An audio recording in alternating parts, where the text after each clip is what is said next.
Keep your jab. Keep your jab and work the body. Watch how quickly Guzman can answer Guerrero's punches. Guerrero lunged a little bit with that left hand, and that gave Guzman the chance to reload the right hand and fire it, and that's why he landed that punch. Gee, I thought that was textbook. It's what they talked about. You know, why run around and run away from shots? There's no need if you have elusiveness with your head and your body. You're there to lay it on a guy, make him miss and really make him pay. Guzman flashes the right and then fires the left. He's in the primarily gold sparkling trunks and looking sparkling at this point. Round 3 scheduled for 10. Guerrero backed up against the ropes. Takes an uppercut and then a combination to the jaw. Defiant. He's defiant. And he's found a new trick, a new little toy this round, the uppercut.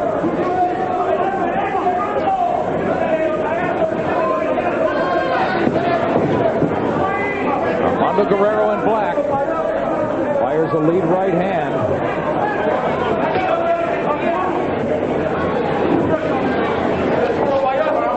Good shot, Steve. Any wear and tear discernible? You look at Guerrero, it's early in the fight. It is. He's a tough guy. He's already taken a fight's worth of punches to the body. And he just lacks the hand speed to land the lead shots he's firing. All he's doing by leading is giving Guzman a chance to counterpunch. His chance to win is on the inside. There's no doubt about it.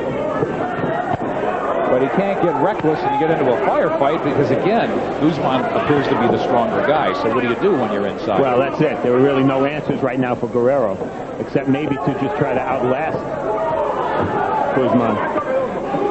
Guzman not able to, Guerrero not able to get Guzman to back off a bit.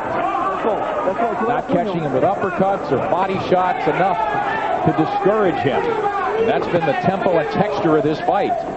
Guzman coming forward and landing the serious stuff. And Guzman already twice has been warned for low blows. We're talking about how Guerrero could possibly win this fight. Hey, maybe the best way for him to win is to get the other guy disqualified, because 2 formal warnings for low blows after only 2 rounds. That's a lot. The next time should be a deduction.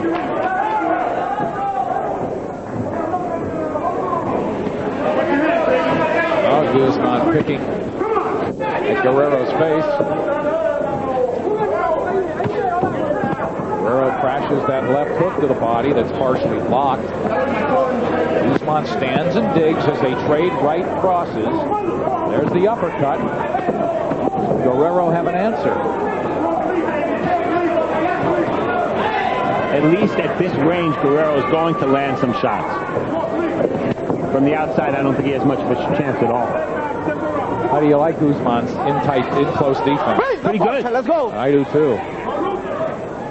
So Guzman with very little to criticize. So far looking like a new fighter. He's undefeated, but unknown to a lot of the American fight audience. Primarily his career has happened in Santo Domingo, Dominican Republic.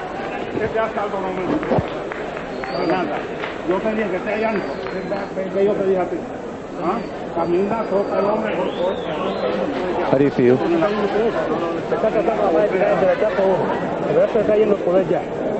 Yeah, go after him now. And combinate like you were doing at the last minute of that round. So Guzman, we say, this faster fighter and certainly quicker. Well, at 122 pounds in this division, there's no excuse for not firing in combination. And you see Guzman doing that, 5, 6 shots at a time. Some of them a little wide, but nonetheless, a lot of them landing on the inside. Again, he waited there for Guerrero to punch, and he brought the right over the top, and it worked. And finishing with a flurry there. Guerrero is there to be hit. What can he do about it to be more elusive? He's just got to try to get on the inside and really just outlast Guzman. That's his only chance. I'm not saying he can do it. Guzman's been 12. We know that. We saw him on our air go 12 rounds. Look at the movement now as Guzman is standing tall and picking away from the outside. Snaps a left hook lead. There's a 3-punch flurry.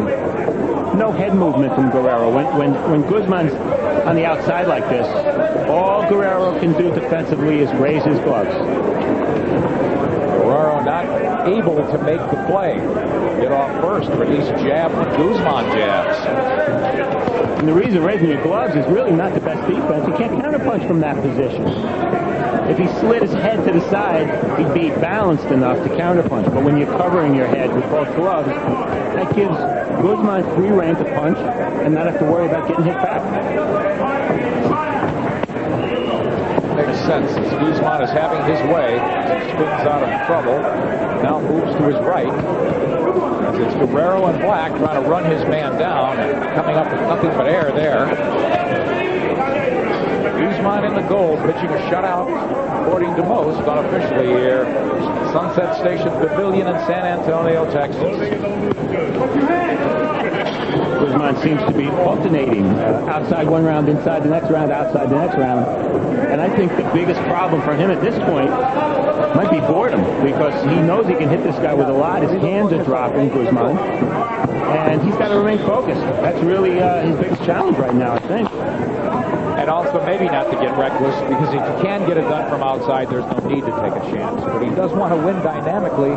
Everybody who fights on a nationally televised series does. He wants exposure. You got to look electrifying. You have to knock people out to do it. So far, Guzman has not missed a beat. Guerrero has been stopped once. Again, he's 17-2-4. He was stopped once his second year in fighting, and that was the only fight he's ever been down. So, pretty good chin for Guerrero. Guzman winning the rounds also, not only with the heavier volume and more effective punching, but his ring generalship, which is one of those intangibles. He is manipulating his opponent around the ring. Guzman, position to punch, position to land there with a counter as Guerrero tries to go downstairs. Guerrero looking frustrated now, Steve. He is, and Guzman's always in position to throw a variety of punches. The reason, he had 300 amateur fights. Guerrero had 2, and that really shows right now in the technique of the punching of both guys. Guerrero eating more shots here as we close out the round.